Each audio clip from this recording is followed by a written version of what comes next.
Now listen carefully and answer questions 1 to 6.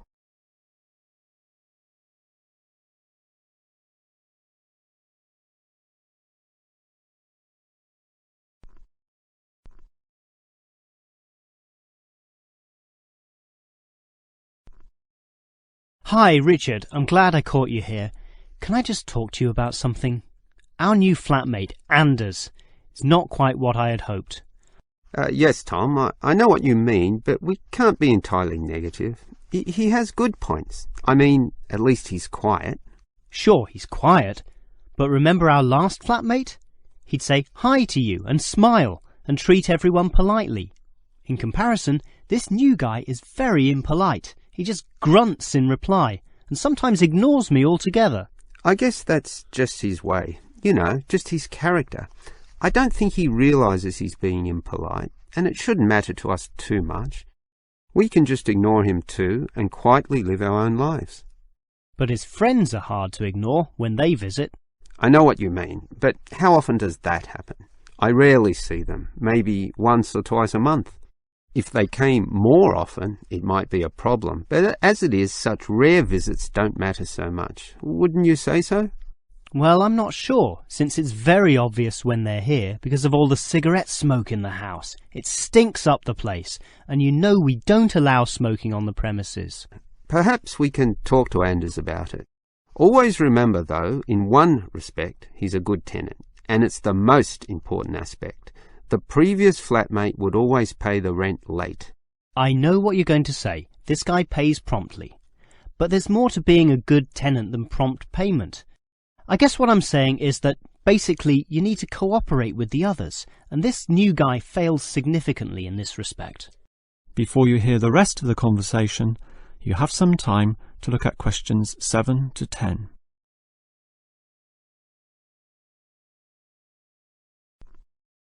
Here, I've got a piece of paper, so let's make a short list of issues to discuss with him. Sure, we'll give him one more chance. So, write communication. Why don't we have a weekly tenants meeting and we can just ask him to attend? That way we can get to know him better. I'll write attend meeting and we can take it from there. OK, but we have to tell him about his friends. They can't just do whatever they want. Write a heading friends and then write don't smoke anywhere, inside or outside. Well, instead of being so direct and possibly causing offence, I'll just write follow rules. OK, do that, but I still think we need to specifically mention that last issue. You know how I can't stand the habit. So I'd like this to be another and separate point. Cigarettes, strictly forbidden. And it's important to include the strictly here. OK, I'll write that. Forbidden. OK. And what about cleaning duties? Anders is a little too relaxed about that. So, write, must do better. Yeah, again, Tom, he might take that personally and it could cause a scene. I'd rather be general. I'll write must be done and I'll tell him that that's for everyone, not just him. OK? OK. That is the end of section 1. Now turn to section 2. And answer questions 11 to 17.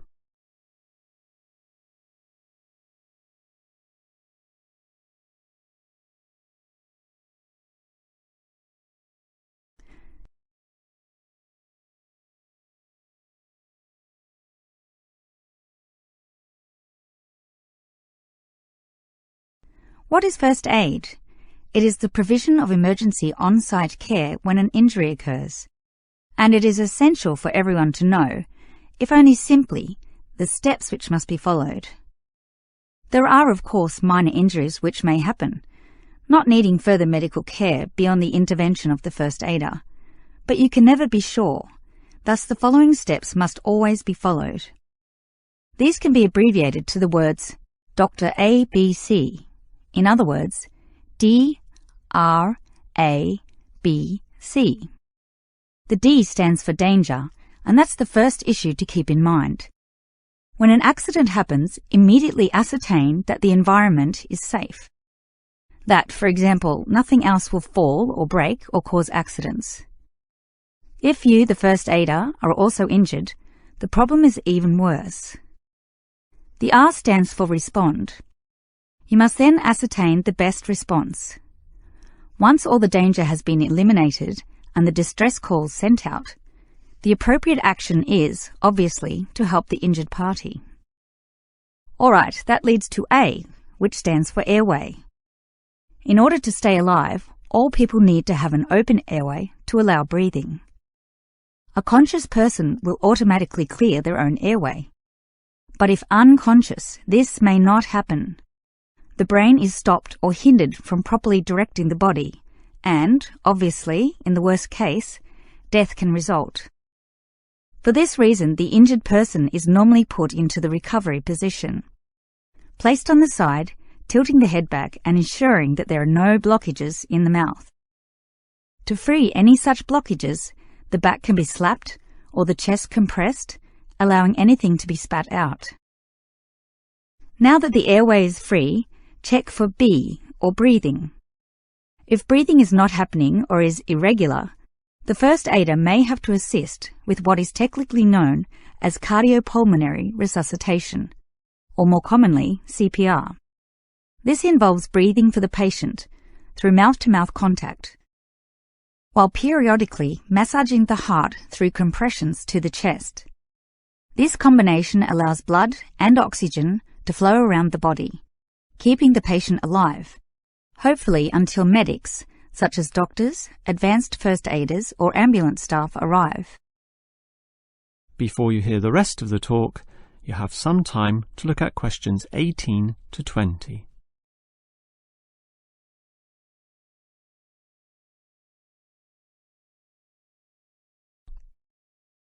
Now, it's certainly good to have knowledge of emergency first aid, but, obviously, the best situation is simply not to have accidents occur in the first place. For that, you need to be aware of safety issues, but just saying "be aware" does not usually achieve much. It is more important to have an appointed person whose job is to ensure awareness and work safety. Safety inspections would obviously be part of their job, whereby they can make sure, for example, that the first aid boxes are fully equipped. Another idea is to put posters on the walls, but, interestingly, research has proven that these tend to be ignored, becoming just part of the wallpaper, seen but not put into practice. It is much better if everyone is just instilled to not be reckless, that is, to not rush into situations without thinking about the possibility of accidents. And instilling this mindset is part of the job of the safety officer. Some other suggestions are ongoing first aid training and no accident reward or star systems. These have had some success, but nothing beats a regular meeting, say once a month, in which the subject of safety is brought to the attention of everyone, and any outstanding issues related to this are thoroughly discussed. That is the end of section 2. Now turn to section 3. You have some time to look at questions 21 to 25.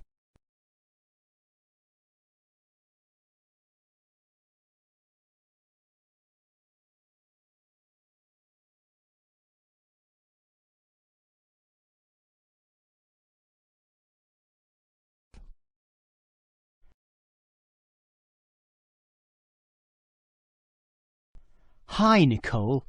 As you know, we've got to decide on the best ways this university can reduce its waste. You inspected the eastern campus and I did the western buildings. Did you do all the interviews as well? Yes, I interviewed all the staff, who made some good observations, and I interviewed some of the students. The students said little that was interesting. They don't seem to care that much. It was the cleaners, surprisingly, who revealed the most relevant facts. That's not surprising to me. They empty all the bins, so they see the waste firsthand, whereas the staff just throw things away without thinking. What item was most commonly disposed of? Well, it really depended on where I interviewed. In the cafeteria precinct, obviously paper plates and cups were thrown away all over the place. There was almost no attempt at recycling. However, across the university in general, it was paper copying that filled up most bins, far more than plastic or other forms of waste. Do people care about this, then? Well, some do, if you can believe them. I must have interviewed about 30% of customers in the cafeteria, and the results were mixed. Out of all the people I interviewed, well over half, maybe about 55% of them, were quite honest about it, telling me that they had little concern. The other fraction, 45%, were more troubled. Yes, but do they do anything about it? Surprisingly, quite a significant percentage do something, even if they aren't particularly concerned. I mean, small things. About 10% bring their own cups to the cafeteria, for example, and at least 1/3 said they use recycling bins. So, in total, it's an equal split between those who do something or those who don't. So why do so many people remain inactive, particularly over an issue they should care about more? I think they do care, and many of them are prepared to do something. Obviously, there's an element of laziness, but I'd say that it's relatively small. If they knew what to do, and if stringent systems existed, or if the importance of this was made clearer to them, I'm sure you'd see a much larger percentage of people actively working towards helping our environment. Before you hear the rest of the conversation, you have some time to look at questions 26 to 30.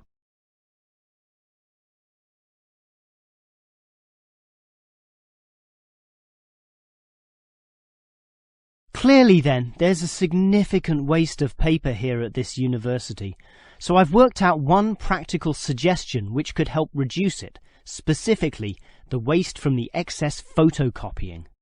Let me hear it then.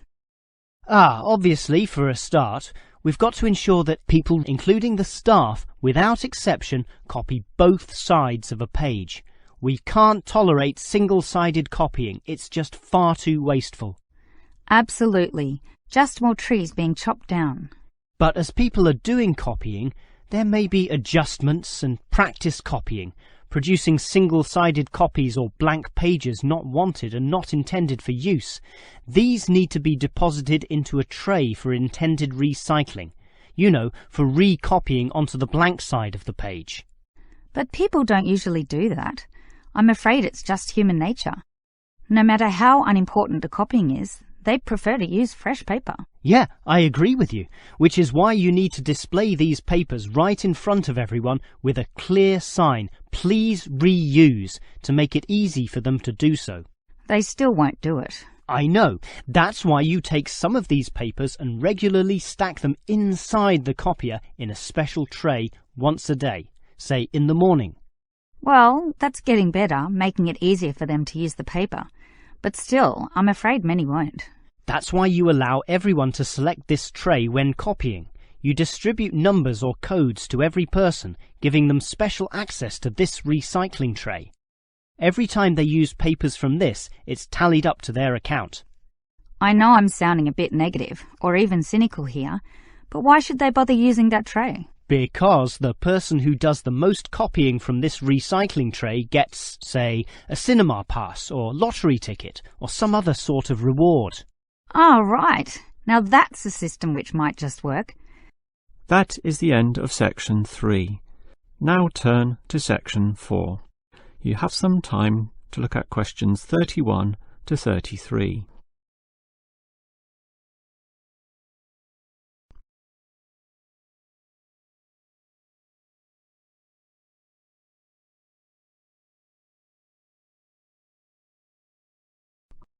We all know about the role of carbon dioxide in causing global warming.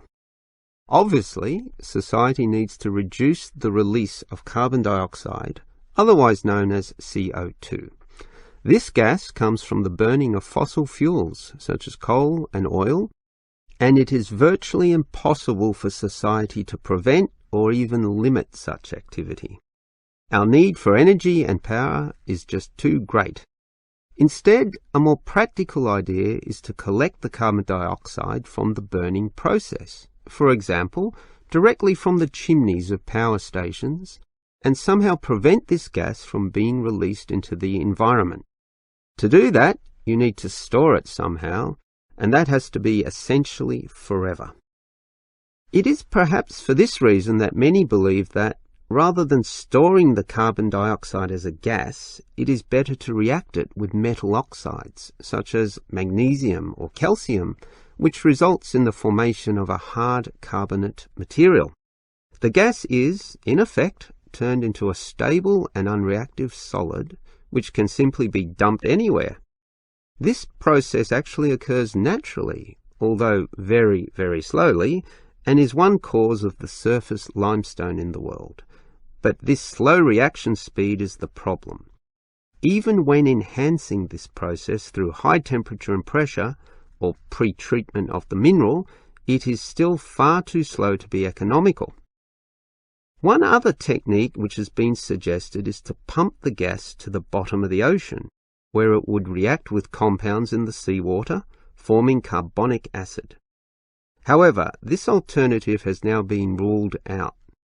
The CO2 may be removed from the atmosphere, but the high oceanic acidity which would result raises its own set of problems, mostly with all the delicate life and the intricate food chains in the seawater, some on which we ourselves depend, and that's something which no one wants to experiment with. Before you hear the rest of the lecture, you have some time to look at questions 34 to 40.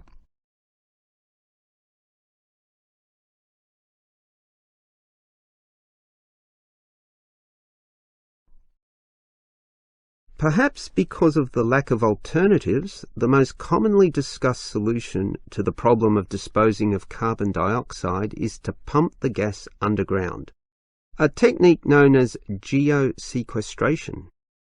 In this system, the CO2, for example, could be pumped into underground pockets within depleted oil wells or disused coal tunnels. This carries, however, three serious disadvantages. Namely, the risk of leaks, the considerable costs involved, and finally, the unproven effectiveness. Let us look at those three disadvantages in detail. Firstly, there is the risk of leaks.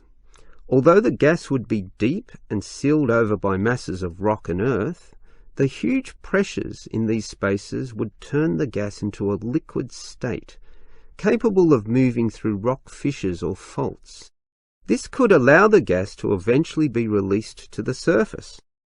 Since CO2 is heavier than air, and thus pushes oxygen aside, such leaks could result in the suffocation of thousands or tens of thousands of people, certainly not a consequence to be taken lightly. Natural CO2 leakage from volcanic buildup has already witnessed such deadly events. The other problem of geosequestration is the cost. The time and effort spent on materials and construction, primarily the pipework through which the gas would travel, does not come cheaply. So, if this system were to be implemented in, say, coal-fired power plants, the extra cost would have to be paid by the electricity user, whose bills would almost double as a consequence.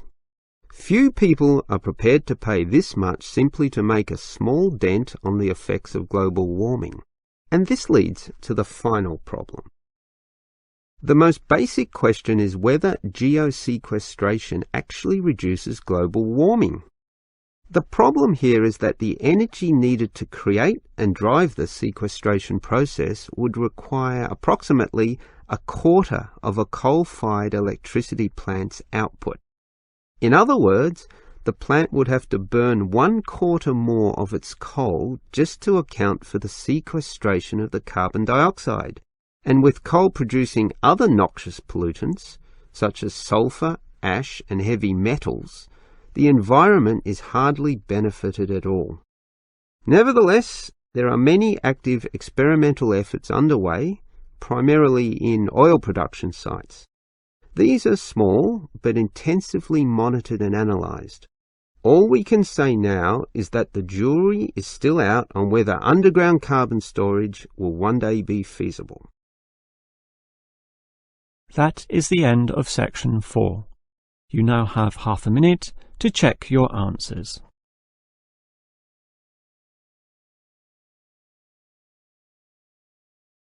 That is the end of the listening test.